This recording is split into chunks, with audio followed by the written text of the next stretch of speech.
Well, DD India's Gautam Roy is now joining us live from Rio de Janeiro with more on what's happening there. Well, Gautam, all the topics, are vital. If you look at them, combating hunger and poverty, energy transitions, reforming global governance, social inclusion, there's taxing the ultra-wealthy, etc. But, what are the substantive outcomes that are expected? What the world is looking for, Mark, is substantial outcome on the climate change front, a strong statement on the global conflicts that are engulfing the world. Because as President Lula of Brazil had pointed out when he was about to launch the global alliance against hunger and poverty, is that, at this time, the number of conflicts that are taking place around the world are perhaps the highest ever since the Second World War. So that is something that the entire world is looking at, apart from the issue of climate change, because there is the COP29 conference that is on in Baku, Azerbaijan, and they're looking for direction from the G20 leaders here, because there is a bit of a stalemate there because of the issue of climate finance. Since the climate finance goal of $100 billion has turned out to be quite inadequate in terms of the needs, particularly of the global south where support is concerned, to ensure that there is no climate mitigation and there is transition of energy as well. The goal now seems to be about $1 trillion. So that is substantial increase, and it seems that the needle is stuck somewhere where the negotiations there were concerned, and they're looking for direction here. So if something substantial could emerge here from Rio, that would then be a big marker for the success of the summit. Yes, also Gautam, India has played a significant role, in the G20 as part of the Troika, and this is the last year that India will be a part of the Troika, joined when Indonesia was the president, then India was the president, and now, of course, Brazil is the president. So these 3 years, India has played a significant role in taking the agenda forward, especially of the global south. What is going to be India's role from here onwards?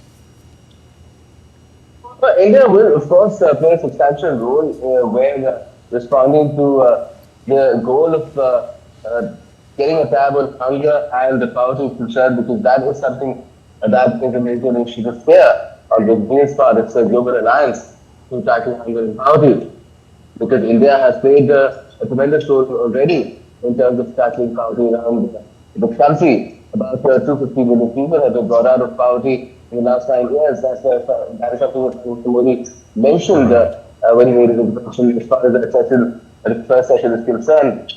That was about global hunger and poverty. And he also mentioned a number of other things. In fact, the last time you and I were together on air, you listed out the kind of things that he mentioned, the kind of health insurance scheme that India has the largest ever in the world. The kind of initiatives taken to fund farmers to meet their needs, to fund women. Microcredit is a big initiative.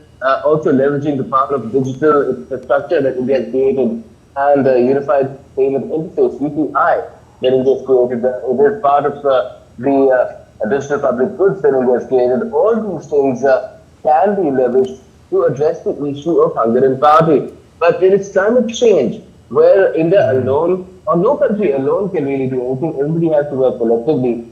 If this menace has to be tackled already, there have been enough warnings by the United Nations that we're already at the level where we have exceeded, at least for a year, the target that was set of 1.5 degrees Celsius, that it cannot be exceeded where pre-industrial levels of temperature rise is concerned. Although 1.5 degrees Celsius has happened this year, it will be considered to be extremely alarming if it happens over a sustained period of 10 years. Then it becomes the crossing, and that is when officially the crossing of the threshold will be marked, which is still some time off. So there is time to take action, and that is something that the entire world has been urging. All kinds of people who work in non-governmental forums, several people, we've seen the kind of situation that people are facing in India's capital, Delhi, and the region around us, with AQI levels crossing mind-boggling levels. And that is something that is a prime concern for everyone around the world. So people are looking out for something on that front as well. And of course, inclusion of Global South funding, easier funding of the global south, initiative projects. That is something that has also been promised by China's President Xi, although we've seen China not living up to promises in the past. But we'll have to see if China takes a different track this time around. Indeed. Also, Gautam, what's expected on the sidelines of the summit? I mean, any meetings, bilateral meetings that are scheduled? Oh, yes, certainly. Yes, go ahead. Certainly. I mean, all the leaders gathered here, more than 40 for the state and government. So they are bound to, in fact, President Lula has been having bilateral meetings for the last 2 days itself because the leaders arrive. They do, the host country does meet them. And President Lula or Prime Minister Modi will be having a bilateral meeting with them as well, which is quite likely to happen tomorrow. Today, the Prime Minister, as far as we know, is going to have 6 bilateral meetings, which range from the most developed countries, among the most developed countries, the Prime Minister of UK, the new Prime Minister of Prasar, and there will be a meeting with the region, Israeli president as well, apart from many others, such as those in Europe, like the Italian Prime Minister, Giorgia Meloni. So 6 of them in total. Right, we leave. Also, Gautam, I mean, there are other international issues that are burning right now with I mean, this is the last meeting also of Joe Biden with all these leaders. He's the outgoing president in a way. I mean, he's lame duck, but he's taking all sorts of decisions which are kind of affecting the way the world works. He's also put in a lot of money for the Amazon forests out there. So how's all this being looked at? Well, he's trying to build a legacy for himself. One has to consider that as well. And be it the conflict in Ukraine or the issue of climate change, we've only seen Joe Biden take a lot of action on that front. Although it was called the Inflation Reduction Act, it was primarily about addressing the climate challenge. And at the same time, ensuring that there's enough money in the system post-COVID so that the engines of the economy can keep chugging along and they can be given some pace as well. And we've seen the US benefit through that as well because it is still the fastest growing.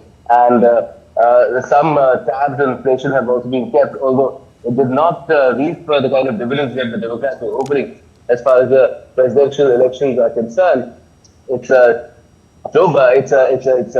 Trump who's the president-elect now, and will be taking over from Joe Biden in January. That again will be a big intersection point for the world to consider. And that is also part of the discussions here to a certain extent, although nobody is really putting it on record yet, but it is a concern as to which way will the US go on critical issues such as the trade, tariff, climate change, and so much else. Right, we leave it there. Thanks very much, Gautam, for joining us from Rio for the moment.